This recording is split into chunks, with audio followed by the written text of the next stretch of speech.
class that I've ever known was the 83 draft with Elway, Kelly, Marino. Then you had, your other ones, Blackledge, I think it was, Easton, I think, and O'Brien. So this could be, dare I say, the best quarterback draft of all time. Pound for pound, when we look back 10 years from now, this will be the best quarterback class of all time. Wow. Of all time. Wow. This class. No class will compete with it, and if for one reason, they're COVID babies. No position in sports carries the weight or the spotlight quite like the quarterback. In today's NFL, teams will gamble fortunes on finding the guy, often paying a premium price for average talent. And because of that desperation, it made the 2024 NFL Draft an absolute spectacle. 6 quarterbacks taken in the first round, each offering a different flavor of potential and risk. Fast forward a year now, and as we head into 2025, we've seen raw flashes, growing pains, and a few breakout moments. And in today's video, we're going to look at each rookie quarterback and how they performed in their debut season and where their paths might lead as they head into year 2. Now, in a class bursting at the seams with tantalizing talent, Caleb Williams was seen as the true can't-miss prospect among the quarterbacks. I mean, from the moment he took the field as a true freshman at Oklahoma, Williams captivated the nation with a poise and production that was far beyond his years. When he followed head coach Lincoln Riley to USC, Caleb somehow dialed things up even higher, tossing the most touchdowns in the nation with 42 as a sophomore, comfortably winning the Heisman Trophy for his efforts. And yes, despite a slight dip in 2023, Caleb remained the undisputed quarterback 1 when he declared for the 2024 draft. His mobility, improvisation, and arm talent had many comparing him to Patrick Mahomes, as the terms of generational were always being thrown his way. And as we all know, come draft night, there was little surprise when he went first overall to the Chicago Bears, where expectations were fairly high, as his arrival helped round out an impressive offseason in Chicago. Add in the fact too that just 8 picks later, the Bears took wideout Rome Odunze to strengthen a wide receiver room that already had DJ Moore and Keenan Allen. Truthfully, coming into the 2024 season too, after they picked Caleb Williams, many kind of analysts and just people around the league had them pinged as just off-season champs, if you want to call it that. Even at the start of the season too, they had a 4-2 start to keep them in conversation for the NFC North title, or at least a wildcard spot at the least. Caleb's performances from weeks 4 through 6 were the best of the season too, with 7 touchdowns to just 1 interception and an average passer rating of 122.8. But in a face-off with Jaden Daniels, who we'll go over in a second, in week 7, the Bears were undone in the nation's capital in dramatic fashion. And well, after that loss too, the Bears' season kind of unraveled. 2 weeks later, they fired their offensive coordinator, and 3 weeks after that, their head coach was gone as well. In the meantime of all of that too, their crown jewel Caleb Williams took a league-high 68 sacks behind a comically terrible offensive line. It was 10 straight losses, a 5-12 rookie season, and it's not exactly what was expected of Caleb in Chicago. However, as we all kind of know too, there definitely were some organizational errors that just kind of had to be solved heading into this season. The Bears got off on the right foot, hiring the hottest name in most coaching circles, Ben Johnson, to get things back on track. Now with a rebuilt offensive line and a full NFL season under his belt, Caleb Williams is expected to take a big-time jump in 2025. Now, just 1 pick after him, though, as we all know, Jaden Daniels joined the Washington Commanders, where he wound up posting an Offensive Rookie of the Year campaign. Like Caleb, Jaden Daniels saw vast improvements after transferring in college, trading the low desert for the Bayou in 2022. A solid debut season at LSU was outdone by a Heisman Trophy winning season in 2023, though. An elite dual-threat quarterback with 40 passing touchdowns and 10 on the ground, averaging 8.4 yards per rushing attempt, were the most in the nation. So when he declared for the draft in 2024, Daniels was the consensus quarterback too. And yes, there were concerns over his slender frame holding up at the next level, but the footballing IQ and sheer talent he displayed made him a no-brainer for the Commanders at 2nd overall. Washington's new ownership brought with it a fresh front office and coaching staff, recruiting a healthy amount of veteran talent to ease Daniels into the league. Truthfully, heading into the season 2, it was really hard to see past the perennial dysfunction of Dan Snyder's 24-year reign though, and kind of meant that hopes weren't too high for the immediate future. And well, it's safe to say though that, well, Jaden Daniels blew those expectations completely out of the water. A primetime win away at Cincinnati in Week 3, an insane Hail Mary against the Bears in Week 7, and 5 touchdowns in an upset win over Philly in the regular season sent Washington to the playoffs way ahead of schedule. After securing the franchise's first postseason victory in nearly 2 decades also, Daniels went on to dismember the 1-seeded Detroit Lions before falling to the eventual Super Bowl champions in that NFC Championship game. Without a doubt, he was worthy of the Offensive Rookie of the Year, whose team only strengthened in 2025 offseason with the addition of Deebo Samuel as well as an overhaul on the offensive line. And now, yes, I know that a lot of people, I even polled it the other day, were saying that he's going to have a sophomore slump and just people have more film on him and kind of are going to try to dissect and know how to stop him. But it's much easier to say that than to, actually implement that into a game plan and stop Jaden Daniels, because the dude is a freak of nature. Truthfully, I do think it's hard to see Daniels regressing in 2025, but there's no doubt now that oppositions will be better prepared for what he does bring to the table. Rounding out the top 3 picks of the 2024 draft too is Drake May, the first of the quarterbacks selected who wasn't the immediate starter on his new team. May had an unreal 2022 season at North Carolina, winning ACC Player of the Year thanks to his 4,321 yards and 38 touchdowns through the air, to go with nearly 700 yards and 7 touchdowns on the ground. His junior season in 2023 was less impressive as he did lose some of his most important weapons, so when he did declare for the 2024 draft, scouts were concerned about this dip in performance. But the potential he showed in 2022 alone easily made him one of the top quarterbacks available. The Patriots ended up taking him 3rd overall, where he was named the backup to Jacoby Brissett heading into the season. He did eventually find his way into the starting job by week 6, and he held on to it until the end of the season.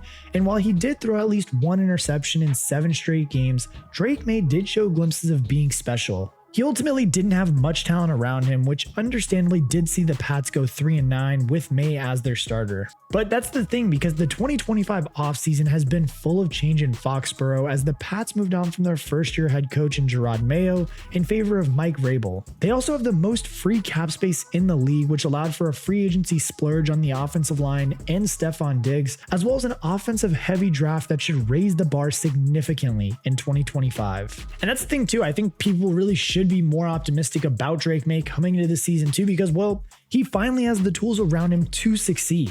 And that's the thing too, if he's able to convert those flashes of brilliance into consistent quarterback play, New England might be able to take advantage of a weak AFC East with the exception of Buffalo in that division. 5 spots later though, at 8th overall, the Atlanta Falcons made the puzzling decision to select Michael Penix Jr. out of Washington. Like a month earlier, they had just signed a 35-year-old Kirk Cousins to a 4-year, $180 million contract while he was still recovering from a torn Achilles. So they thought it was a good idea to draft the 2nd oldest quarterback available, who tore the same ACL twice in college. Both times Penix had sustained the injury too. He had been playing for Indiana, but that's the thing, everything changed for his career once he transferred out west to Washington. With the Huskies, Penix absolutely terrorized the Pac-12, not missing a single game in his 2 years as a Husky. In 2023, he led all of college football in pass attempts and passing yards with 555 and 4,903 respectively. He was the Heisman runner-up and took UW all the way to the national championship game, where he did fall short to a later person that we are going to talk about in this list. Nonetheless though, Michael Penix's arm talent truthfully is what kind of got him picked so high, I think, because of just how it's just so impossible to ignore how strong his arm is. Add in the fact too that he was pretty hard to sack while he was at University of Washington, and you do have the injuries that are a bit of a concern, but they thought it was worth the risk. He was initially tabbed as a late 1st rounder, and it came as a shock when the Falcons took him 8th overall. He sat behind Kirk Cousins, diligently preparing for his opportunity to arise until he finally got his shot in week 16. It was a mixed bag for Penix, who won in his debut while throwing a pick and no scores before back-to-back overtime losses against the Commanders and Panthers. He did throw an interception in both of those, averaging a 54.8% completion rate, although he was responsible for 3 touchdowns. According to The Athletic too, in Penix's 3 starts, he had the most air yards per attempt in the league, while also having the 2nd worst completion percentage under pressure. And yes, there definitely are some kinks in his game that do need to be ironed out, but more reps will help him grow into the league. Going into 2025 as the undisputed starter too, with plenty of weapons around him, the expectations for Penix will be to get this team to compete in a division title in a fairly weak NFC South too.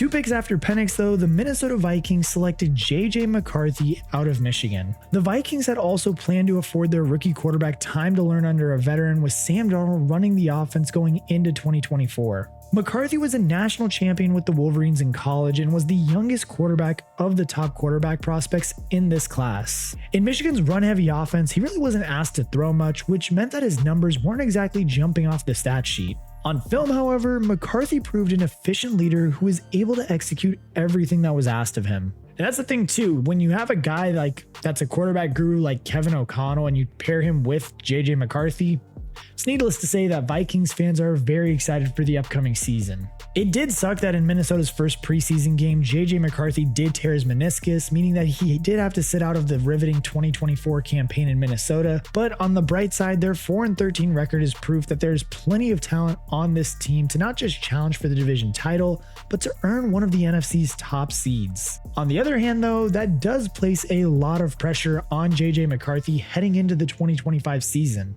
If the team does regress just the tiniest bit, you can bet your ass questions are going to be asked about McCarthy's aptitude and whether he truly was carried by his offense in college. Whichever way things do go though, Minnesota should be fascinating to watch this year. And I mean, because the last quarterback that we'll be discussing today too is Bo Nix, who Denver selected just 2 picks after McCarthy. Bo Nix had a dream start to life at Auburn, but his career as a Tiger died a slow, painful death over the course of the next 3 seasons. Transferring out west to Oregon all but did resurrect his NFL hopes, as he enjoyed a career season in 2022 before truly making his mark as a 5th-year senior. Nix led the nation with his 77.4 completion rate and 45 passing touchdowns, but was labeled a check-down merchant on social media, with 30% of his passes coming from behind the line of scrimmage. As the oldest quarterback available whose success was downplayed by the belief that Oregon's scheme vastly inflated his numbers, Nix was considered the least attractive of the top quarterback prospects. When he fell to the Broncos at 12th overall, it did seem like a bit of a reach, but Broncos fans will have noticed that head coach Sean Payton was enthralled with Bo Nix, which brought hope for the future of the franchise that has been unable to find their guy since Peyton Manning did retire. Despite being drafted after the likes of May, Penix, and McCarthy, Nix was named the Week 1 starter, the first time for a Broncos rookie since John Elway 40 years prior. All hopes of him emulating the Hall of Famer were dashed after the opening 2 games of the season, where Bo Nix had a brutal start to life in the NFL. No passing touchdowns, 4 interceptions, a passer rating of 51, and a pair of losses seemingly proved that Nix wasn't as pro-ready as his 5 years in college suggested.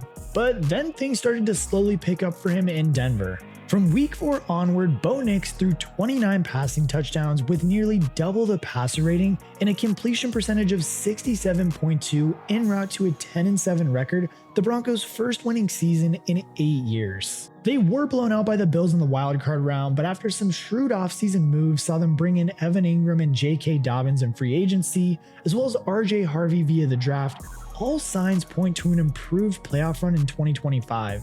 Expectations are fairly high for Nix in Denver, but it's merely a product of him outperforming his 2024 projections, improving himself not only a highly capable NFL quarterback, but a great value pick at 12th overall. And we are back for OT, for overtime. If you made it this far, make sure you comment overtime. Sorry we didn't get to this segment, part of the video I should say, for the Dolphins video. I was busy that day and I did not have time to record, because some of these I do record the same day I post. Like right now, you guys are going to literally see this today. So make sure that you comment overtime if you made it this far. Also, I did turn on the community tab for y'all. So let's have some discussions in the community tab. I'll post in there too, so you guys can get it going too. But I left it open too, so I think you guys now can start posting in there, so that way we can start building the community a little bit more. And you guys, if you have any thoughts or any things like that you want to just throw out there, or like, you know, you got, I don't know, I'm probably not going to take any of your betting advice, but if you have a good bet, maybe if it sounds good and I like it also, I'll bet it with you or something like that. But needless to say, throw it in the community tab. We'll be in there, so that way we can talk more about this. But personally, for me, I just wanted to talk a little bit more about these 6 quarterbacks that were taken in the first round last year and what we can expect of them. Truthfully, personally, I should say, for me, I was completely wrong about Jaden Daniels. Many of you know and have let me know in the comment section, Jaden Daniels was the best quarterback. I was wrong. Yes, some of us do have terrible sports takes, and that was one of them. I thought personally, and I still do think, maybe, just maybe, I still do think that Drake May is the best quarterback from this class. That's personally what I think. Could be completely wrong because he still is missing a little bit he's missing a little bit of the pieces that need to be built around him. They're definitely helping Drake May out a lot. And surprisingly enough, you guys even told me in the comment section that Vegas even has them projected or favored in a lot of their games. Like they're projected, if you go based off how they're favored in games, to have a winning record. I think it's like a 10-7 record or a 9-8 record, something like that, which is after going what did they go 5-12 last year or something like that? Something like that. They're not great. That's pretty crazy to see that they're already predicting that the Patriots are going to have that good of a record. But personally for me, I think Drake May is the best quarterback from this class. Heading into this class and talking a little bit more about it, I think that a lot of people, and I even polled you guys, said that Jaden Daniels was going to have a sophomore slump. And I'm very surprised that a lot of people, because a lot of people, one, love Jaden Daniels, and two, a lot of people back Jaden Daniels and kind of like the fact that, one, I was wrong, and a lot of other people were wrong about Jaden Daniels, which truthfully, I think when we look at it, he's going to regress a little bit. I'm not saying the dude is going to completely fall off a cliff and kind of go through what CJ Stroud did last year, but personally for me, I think that, well, the dude reminds me a lot of Lamar Jackson. I can personally see Jaden Daniels turning into that Lamar kind of player where defenses, you think you have a game plan for him, and then he shows up and completely just blows you out of the water regardless of your game plan. So personally for me, that is what I think is going to happen. I do think that Jaden Daniels is not going to have a sophomore slump. I do think a lot more teams are going to be prepared for him. I think that's a great way to put it. He's not going to be game breaking or anything. Again, probably putting my foot in my mouth by saying this. I don't think he's going to be like crazy and have a bunch of game breaking. And actually, I'm going to move y'all a little bit closer. I'm actually going to move the camera down a second. So give me a second. There we go. That's a little better. So that way y'all not looking at the ceiling and everything. I don't think that Jaden Daniels is per se going to have a down year. I don't think that's going to happen. I think he's going to still be able to dominate. They're not going to win the NFC East because Philly's Philly. You know, they have a cracked roster. But, excuse me, I do think that they're going to be able to compete in the NFC East, in the entire NFC in general. I think it's a much more competitive division. It's one of the tougher divisions now. You're going to have Dallas at full strength with George Pickens and CeeDee Lamb and Dak back now too. You're going to have the Eagles, it's the Eagles. And then you have the Giants, I'm not saying they're going to be, winning a Super Bowl this year, but their defense is scary. Abdul Carter, Brian Burns, Dexter Lawrence, and they have another guy that I can't think of right now. Oh, Thibodeau, right? I think it's Thibodeau. Let me know in the comments. Their defense is cracked. Like, the NFC East is low-key kind of a scary division when you look at it. So I don't think Jaden Daniels is going to have a down year, but it's going to be interesting. And as we move on now, I think, and don't worry, we're going to get to Caleb Williams in a second. I'm going to save him probably for last. Michael Penix, I'm not really big on Michael Penix. I'm going to keep his short, just more so that he's in the NFC South. He kind of did prove a lot of people wrong in his expectations. He blew them out of the water with what a lot of people were thinking was going to happen. And the dude's playing well. I mean, if the dude can carry over how he finished the last 3 games, again, it's a 3-game sample size. It's pretty hard to use. But if he can play that way for an entire season, Falcons will be definitely winning the NFC South. That's kind of what I have to say there, especially if Kyle Pitts can kind of wake up from his 3-year slumber he's been in. So they have the weapons around him with Bijan and Drake London. It's going to be interesting to see nonetheless. But yeah, I think the quarterback that I really wanted to talk about, though, that I think just, what's the word? He proved a lot of people wrong, was Bo Nix. And I think that's kind of cool because, one, a lot of people were already kind of doubting him coming into the season, saying he was a product of the system at Oregon. But then on top of that, too, this is Sean Payton's quarterback that he got to handpick pretty much. He got to draft, he got to do and say, hey, I want this guy. He picked the guy he wanted after getting rid of Russ and all that stuff that was happening. And, well, he played pretty damn well, I'd say. The first 2 games, I'm not gonna lie, I was a little scared. I saw those interceptions and I was like, oh, Bo Nix might suck. And then he, down the stretch, really turned things around. They definitely should have beat the Chiefs on that blocked field goal game, as we all know. But I think seeing him and what that offense could do this year is going to be super cool. Like, that's another division where the Broncos, I'm not saying they're going to win a Super Bowl, but they might be able, if the Chiefs stumble along the way, who says that the Broncos can't win that division? They have a great defense. They have Bo Nix and Sean Payton. Bo Nix, if he continues to build on what he did last year. And then you have Sean Payton, who we all know as a great head coach. And then their wide receivers are pretty good. They do need to hopefully try to get him maybe another weapon. I know they have Cortland Sutton, Mims, and Troy Franklin. I know they have those guys. I know, and they just signed the running back, not Eckler. Why can't I think of his name? You guys let me know in the comments. I know they just signed a running back that I can't think of right now. It's on the tip of my tongue. I can't think of his name. Big guy. Not Gus Edwards. Maybe it is. I don't know. He played for the Chargers last year. Dobbins. That's who it is. J.K. Dobbins. Got it. Don't tell me. J.K. Dobbins. They signed him, and I still could be wrong. I just know he played for the Chargers last year. So that's going to be cool, and especially with R.J. Harvey, too. So it's going to be interesting to see how the Broncos do play this year. But finally, the quarterback we all love and hate to talk about at the same time is Caleb Williams. Truthfully, for me, if he can't figure it out under Ben Johnson, now his second offensive coordinator, I believe, in the league, it's going to get scary for Bears fans. And I'm not saying that Caleb Williams is going to be a bust by all means. The dude is going to be, at best, mediocre, I think. He'll be like middle of the pack. I'm not saying he's going to be a world beater, but if the dude doesn't turn out to be, I don't know, who's a mid quarterback that got paid? If he doesn't turn out to be Tua Tagovailoa, it's kind of worrisome, but I can see him being in that mid tier, you know? It was kind of cool seeing everybody be like, oh, he's the next Patrick Mahomes, this, that, and the third, and then none of that happened in his first year. So we'll see if he can continue to build with Ben Johnson now that they've got him a great head coach and continue to build out the pieces around him. The dude has an offensive line now this year too. So that's kind of the thing too, is we've been giving him a couple years where it's kind of like, oh, he's got, what's it called? He's got some excuses. He didn't have great this. He didn't have a great that. Like last year, you gave him all the weapons, but you gave him no offensive line. This year, you gave him an offensive line and a great head coach.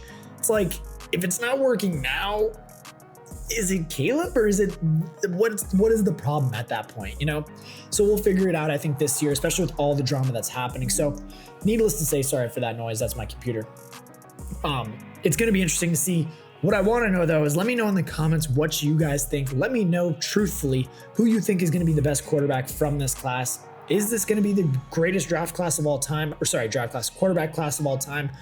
And I think it's a cool point, too, that at the beginning of the video, we saw that guy say they're COVID babies. And the way he was saying it, too, was more so that we never have seen a class where they've gotten this many reps, 40, 50, 60 games under their belt, like some of these quarterbacks had, and Bo Nix, Jaden Daniels. Like, those guys had 70 games, I think, or near it, coming into the NFL. That's a hell of a lot of game exposure. So needless to say, it's going to be cool to see what happens this year, and hopefully, I truthfully do want all these quarterbacks to be good. That would be awesome if we got a great quarterback class like this. But let me know in the comment section what you guys think. Let me know who's going to be the best quarterback from this class. And as always, I will catch y'all in the next one.